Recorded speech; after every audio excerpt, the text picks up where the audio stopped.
Last rut report. Holy cow. It's like Season has come to a culmination. crashing halt, archery elk season. Oh, man. It's over. It is over, and this was, just to let the cat out of the bag a little bit, one of our better seasons that we've ever had. Yeah. We were kind of talking like, what does this even look like? And, I think the big thing for us is like the roller coaster of the last 5 weeks and what season was. I would say, generally speaking, the rut was late this year. Yeah. No, I think that, and that was probably because we're not gearing all these videos just off of what we are seeing. Yeah. We have friends out in the woods. We've got a lot of people that we know that are asking us, hey, what's it looking like where you guys are at? Because over here it's looking this way. So I would say accumulatively, it was 2 weeks late. Solid. Week and a half. No, I would think 2 weeks. 2 weeks.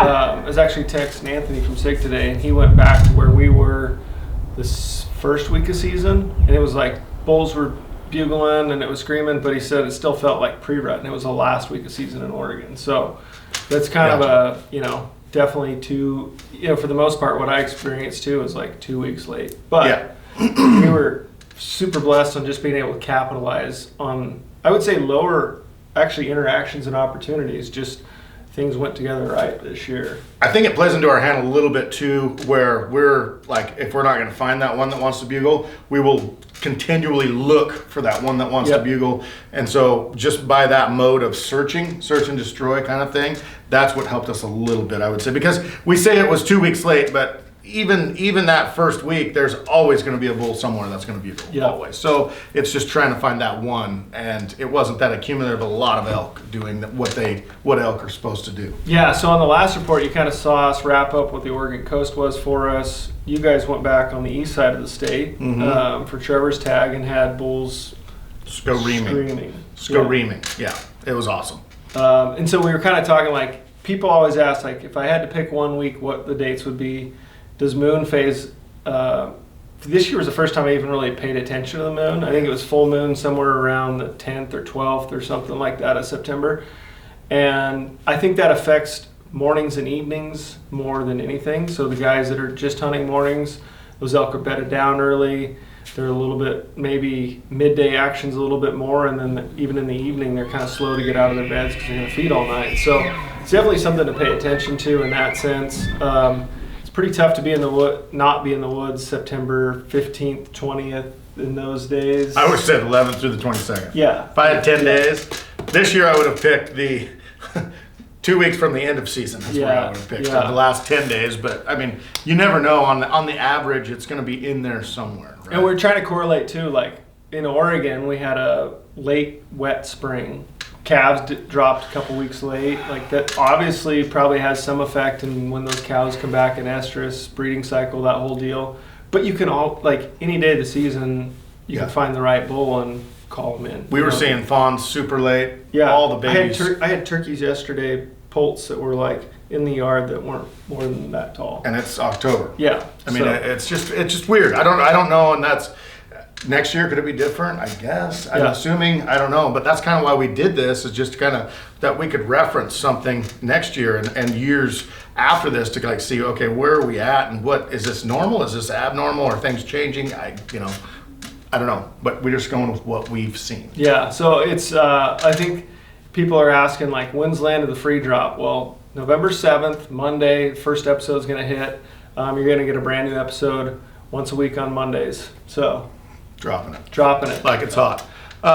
2, guys, rut report. This may be the last rut report, but just a couple of tips or stuff out there for those rifle hunters. I have a tag that's just coming up in Idaho here. I leave in about a week for, but I will still be calling. I'm going to still be having a bugle on me, cow calls in my mouth. It's helped us a lot in the past, kill elk.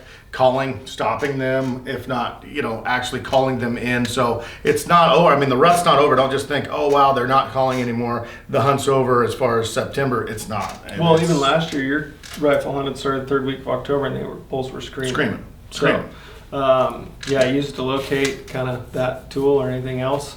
It's still a viable thing to use. So rut's not over, but it has definitely slowed. So you and Trevor have rifle Idaho tags. Oh, you're going to say that you're going to do this right now? Yeah. I don't know what I've got. I've got here, I'm there. Then you got a quick trip to Montana for mule deer. Might just do that. Well, that's in November. We have rifle tags for deer in Idaho as well. And blacktail tags in Oregon. And then Colorado. In Colorado, big tag coming up. That's going to be, and then my son drew a really good youth tag this year, so I'll be doing that in December. Yeah, there's a lot going on, man. Yeah, and then we kick off waterfowl season here. Well, Oregon opens this weekend, so.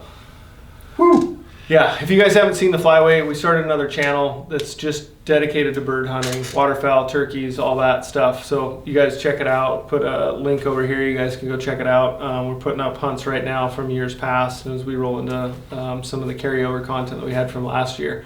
So appreciate you guys checking that out. New videos drop on Wednesday there on that channel. So if you don't get enough Born and Raised, you can always find us on the Flyway with a new video on Wednesday. So.